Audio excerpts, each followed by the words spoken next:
There we go. So what I'd like to speak to you about today is the battery research which is taking place at NTU, and really take you on a journey of how this developed over the past 2 decades. And to do this, I'd like to begin by giving you some context around how battery research started at NTU, where it is today, and also the mechanisms which we've used to develop these sorts of technologies, not just for Singapore, but for also worldwide. I can only echo the comments that Dr. Handoko made earlier. Everything depends on people. And if you can get the right people around these programs, then everything else will follow. It's also very important when we talk about battery research that we have partnerships with the private sector. And indeed, as you'll see in this presentation, partnering with companies, whether they be global companies or small, medium-sized enterprises, is extremely important if you want to capture value from the research which is taking place in the university. And of course, there are certain mechanisms that are needed to allow that to happen. Universities are not natural bedfellows, shall we say, with companies. So some effort is needed to make sure that this works. So if we look at some of the major events in battery research at NTU that have taken place, probably from around about through the 1990s, NTU was just starting to develop its research capacity, and essentially the research was investigator-led. So it wasn't programmatic research, it was project-led research. But of course, as an individual researcher or even a small group of researchers, there is only so much that you can do. You simply don't have the scale or the resources to make perhaps the impact that you would like. And so because of that, myself together with Professor Sabod Masolka began something called the Nano Cluster in 2005. And this was really an inward-looking activity in the sense that we wanted to enable academics, professors, researchers in the different schools to work together. So the various incentives we use, seed funding and so forth, that you could only access if you worked across schools and across colleges. So this was the start. And then beyond that, we began this Energy Research Institute in 2009, which has grown since then, and you will see some of the work that's going on there. But this is now a pan-university institute. So it covers all of the components of NTU. Then we began using our university campus as a technology test bed through the Eco Campus. And this is a great opportunity. Fortunately, NTU is a standalone campus, so it allows us to do this. We then have large demonstrators, the Renewable Energy Integration Demonstrator of Singapore, which is on one of the islands south of Singapore, which I'll show you. And finally, we have Citron, which is where we can test autonomous vehicles, self-driving cars, and so forth. Now, I think it's sort of axiomatic, but it's worth looking that you can't jump in and do applied research and make value. You have to have a pipeline of ideas that come from basic research. And you can see here in this that we began from about 2005. We just started to publish papers in battery research, but there were no technology disclosures, no patents. It took about 5 years before we started to see that developing into actual intellectual property. And then, of course, that continued to grow. And of course, you need a pipeline of technology disclosures, some of which will ultimately get taken into full patents. And ultimately, of course, they'll be licensed. We work, of course, on 5-year plans in Singapore. So each of these has been aligned with the 5-year plans. And this particular graphic shows what's happened up to 2020. We have just begun working on RIE, Research Innovation Enterprise 2025. And there are 4 national strategic research domains under this: manufacturing, trade and connectivity, health and human potential, urban solutions, sustainability, smart nation, digital economy. And of course, manufacturing, trade and connectivity, urban solutions, smart nation, all of these have impacts upon battery research and the deployment of the batteries in autonomous vehicles, how do you run a smart grid when you want to integrate renewables with more conventional energy sources. So clearly, having this framework to work in is extremely important. I just dig down a little deeper here. This is also looking at the 4 domains that are in our national program. And you can see it covers things like carbon capture and resources management and process technologies. Digital twinning, again, very important, particularly for the deployment of batteries. Having autonomous vehicles, that is part of the agenda in Singapore to increase the penetration of autonomous vehicles. We also have to have smart grids if we're going to integrate energy sources. So a lot of what we do at NTU is informed by the national policy agenda in Singapore. Now, as a university, we prepare ourselves to work with the national agenda. So as you saw, there were 4 strategic national domains. As a university, we have established 6 research clusters. None of them would surprise you what they are when you look at this graphic here. But you can see that 3 of them, again, are very important if we're going to have impact in battery research. Obviously, AI is essential. The resilient natural ecosystems, again, test bedding, and future of industry. How do you manufacture the batteries? How to develop light materials? We're talking about autonomous vehicles and so forth. So this alignment between the national agenda and how we organize ourselves within the university is quite critical to us managing to succeed in this endeavor. Again, just reinforcing what Dr. Handoko said, you'll notice here that we have these 5 tactics that we follow in the university. And number 1 is developing talent. If we aren't able to bring people up to speed in Singapore or import people with the right skills, then we're not going anywhere. Secondly, of course, you have to secure funding and have the correct infrastructure, and I'll speak to that. You need to have the ability to build partnerships between the public and private sector, and only in that way can you actually capture value at the end. So very deliberate planning to allow this to all happen. So let me move on to the second part of the talk, which is to just give some indication of the type of battery research that we do. Not all, but a great amount of the battery research is concentrated in Energy Research Institute at NTU, Arian. And what I'd like to take you through is really the whole of life approach to battery research. So all the way from manufacturing through to recovery, recycle, and reuse of batteries. Obviously, as is the case around the world, there's a lot of focus on advanced lithium batteries. But going to the next generation, having flexible batteries is very important. There are so many applications where your standard rectangular, circular, cylindrical battery is not appropriate. So having flexible batteries is clearly a focus of what we're doing. Also looking at a lot of chemistry. So of course, I'm a material scientist, as is Evie and so forth. And having the right materials is very important. Without being able to develop the materials, then you can't develop the batteries. And again, I think this is really a wide open area. Obviously, there are certain types of systems in terms of chemistry which work well, but more can be done to enhance those chemistries.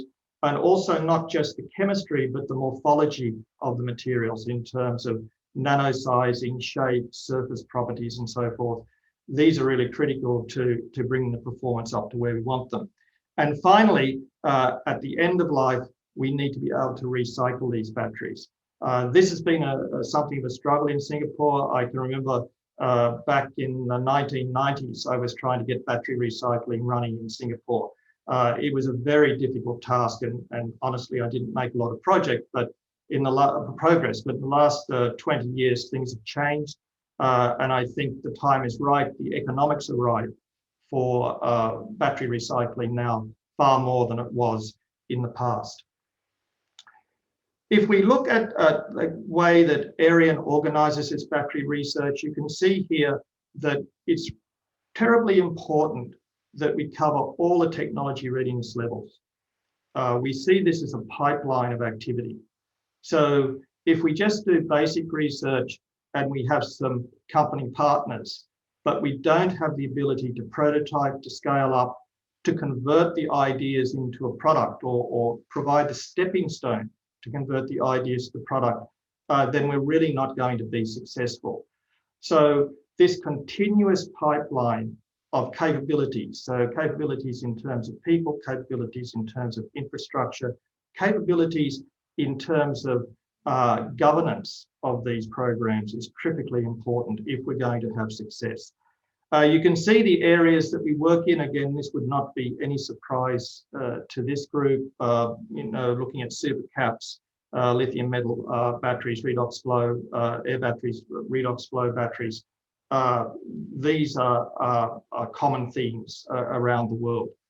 But Arian has around about 250 to 300 researchers inside it, looking at various aspects of energy research, of which probably around about 50 plus are engaged in battery research specifically. So there's a lot of challenges, as we all know, to taking ideas through to invention, through to productization. The new materials area, of course, does require a lot of capabilities. And I can see in this conference, there's a lot of emphasis given to advanced methods for characterization of materials. And of course, battery materials are particularly challenging to characterize, particularly in situ. You need not to understand just how the material behaves when it's sitting on the bench. You need to understand how it's behaving when it's actually deployed in the device. And those are difficult experiments to carry out, but it's very important to have the infrastructure to allow you to gain insights by understanding the functionality of the materials. And of course, it's a collection of materials. So how do they interact with each other? You then need to be able to scale up and prototype these materials. Again, it's one thing to produce gram quantities, it's another thing to produce kilogram quantities of material and maintain performance. The validation is particularly interesting because, of course, batteries have to have a long lifespan. So, many materials or combination of materials and architectures will give you a high performance battery, but the lifespan may not be very, very long. So that also, of course, is essential. And finally, you need a repository for the ideas. You need to tech transfer the ideas out of the university into the marketplace. There are many components, as I said, trying to get all of these parts to work together. Energy density is obvious, power is obvious, but there are other factors as well, which are equally important, such as cost and the lifetime of the batteries I already mentioned. And of course, safety. And we know that a few years ago, there were a lot of scares with lithium-ion batteries catching fire, particularly in aircraft. This is not a good thing. So safety is also critical here. You can see on the left-hand side of this slide, the wide range of chemistries which are being investigated.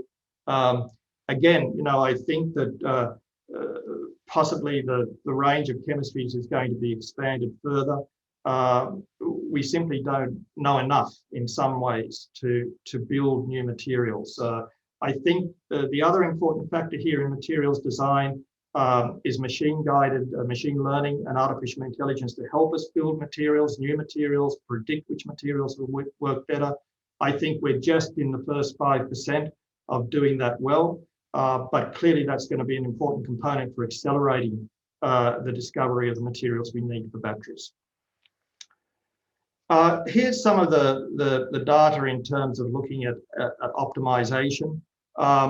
And you can see this is sort of the result that has come from the work at Arian to date, doubling the specific energy and achieving long life cycles across, again, this very wide range of chemistries and structures that make this happen.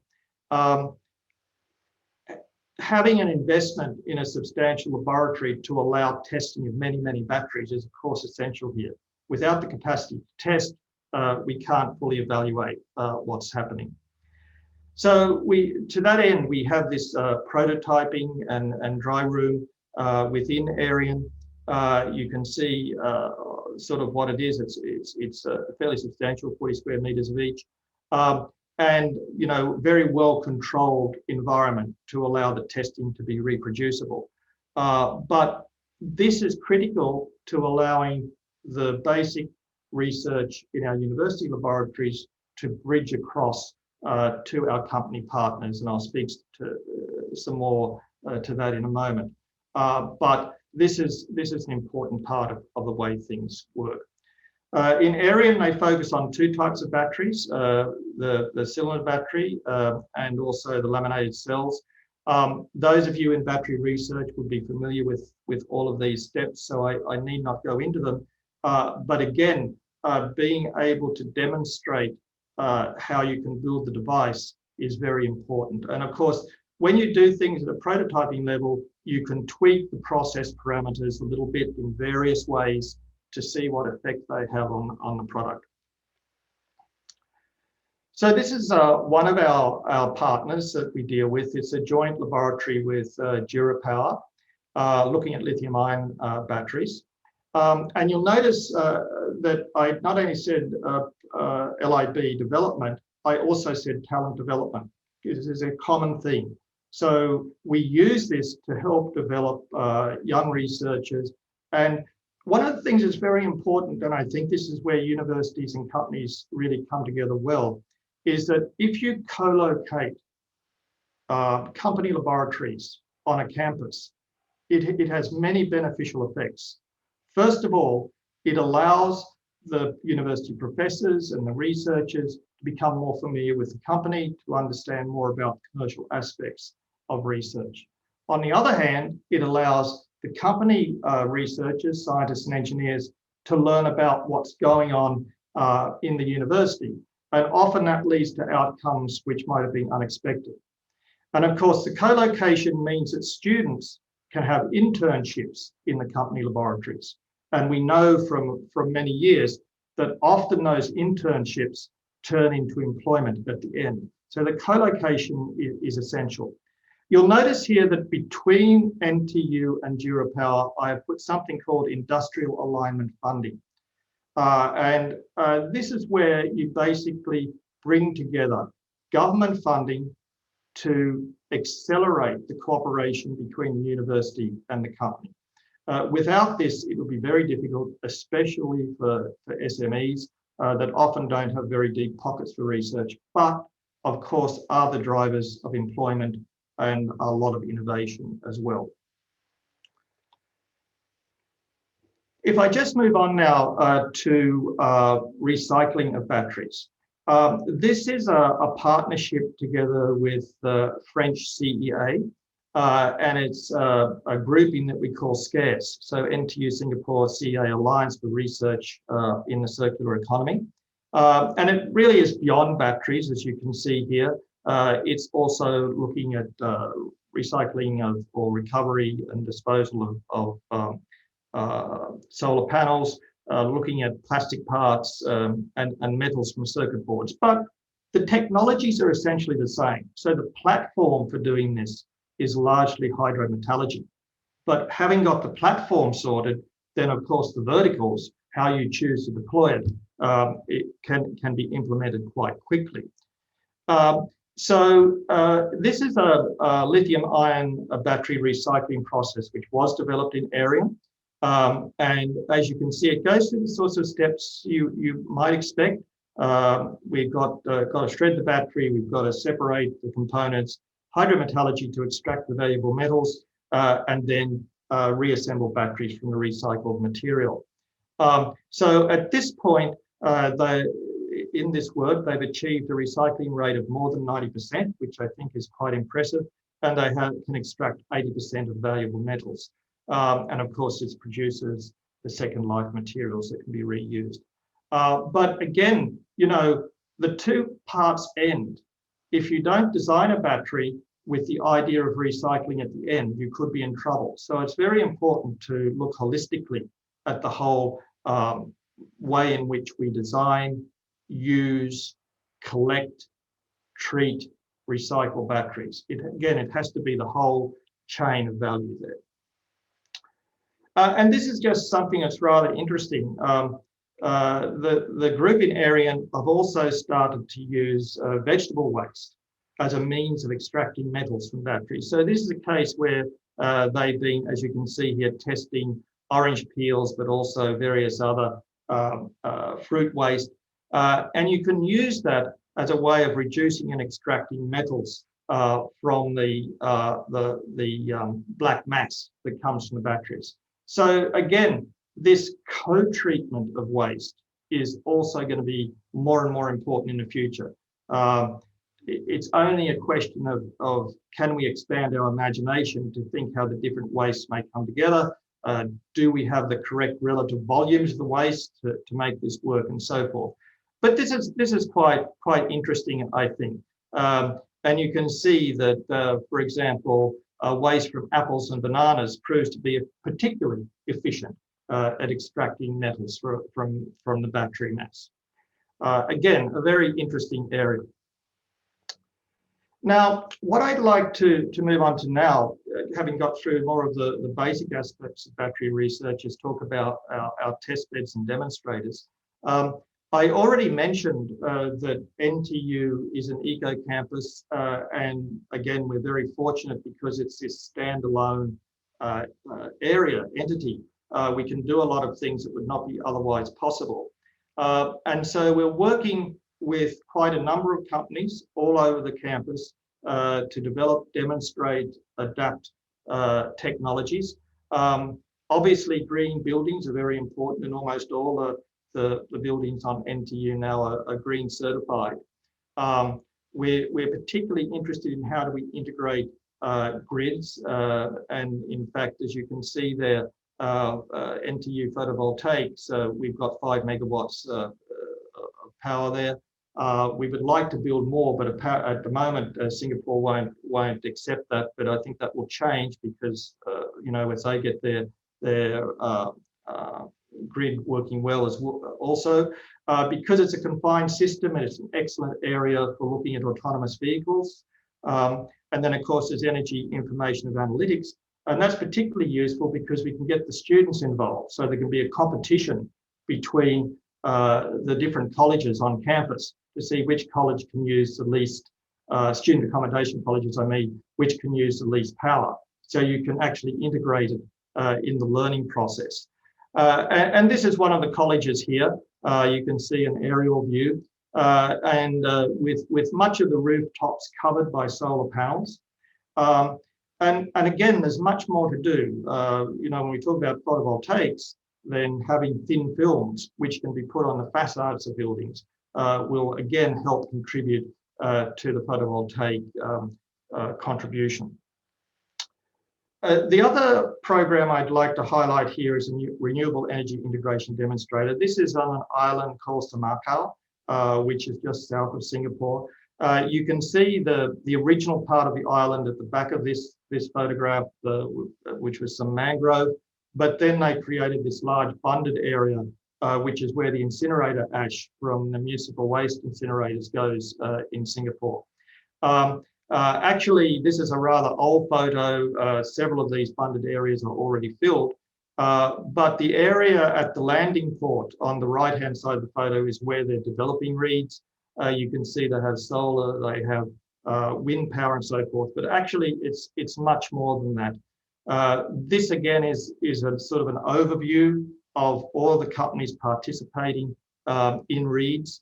And again, this is particularly important in terms of developing microgrids.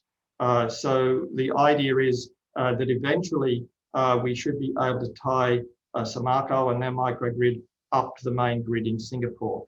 But you know, one of the things that certainly we leverage on is that you'll see a lot of these companies, if you just scan them, come from Europe.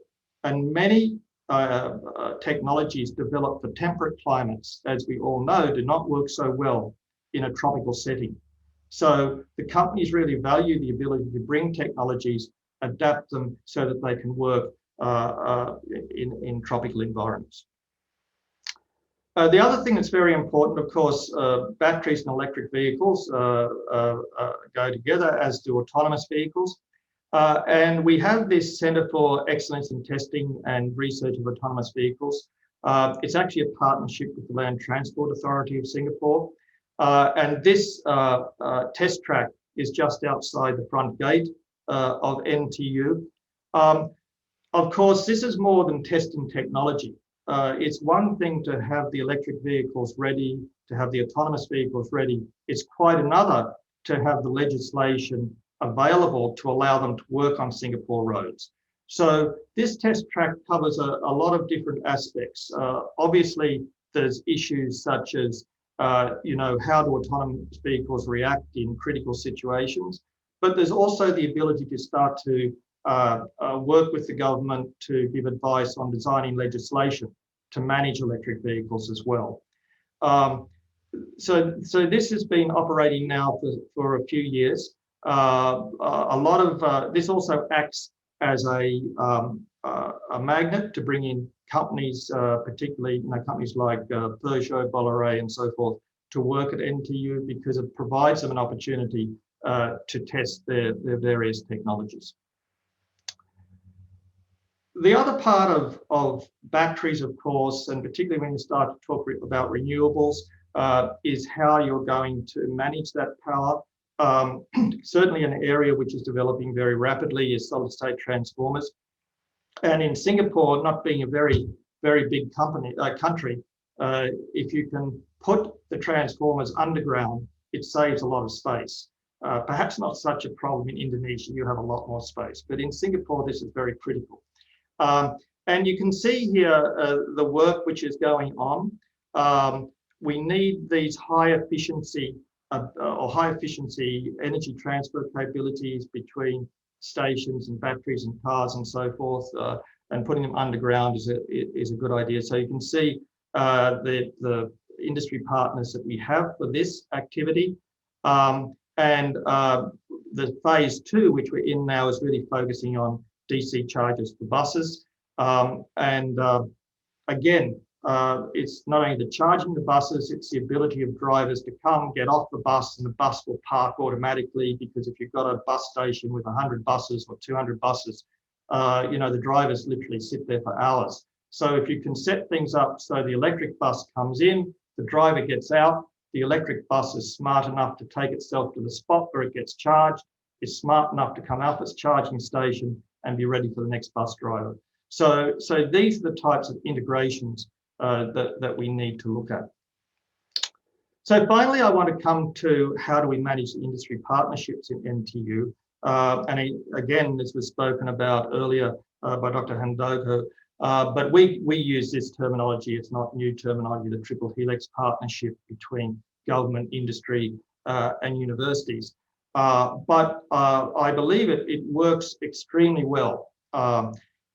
As long as you're very focused on what are the priorities for doing this, it's an extremely powerful tool for taking basic research through to demonstration and actual implementation.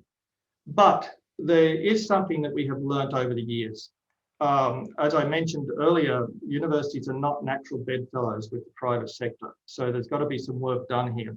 So if we look at the traditional university model, which we call creative collaboration. So this is where the profs have a great idea. They go off and do their own thing, publish some great papers, and then that's the output. The output is the great paper, maybe some PhD students and so forth. But if you want to have constructive collaboration and interact with industry, it has to be a little bit orderly so that people can still do their great basic research, but from the beginning you have a thought of how it might be applied. You also need to settle things like the IP and so forth very early. And this really has to be a win-win, a partnership between the university and company to make sure that this is all well decided at the beginning. And of course, there has to be very frequent and transparent communication. So many of our industry projects do not go as planned. I think the majority, I can absolutely say that. But the point is that, as you would expect, you just need to change direction from time to time to get to where you will have a valuable outcome. So again, this is coming back to this idea of technology readiness levels. Arian is what we call a pan-university institute. And again, you need to have or develop this infrastructure around Arian to allow things to work well. What I haven't mentioned today are the national laboratories, but of course they're critical in this. In the Singapore context, that's A-STAR. And we also have these, what we call corporate laboratories. And again, as I've already discussed, this is the co-location of the corporates on the campus.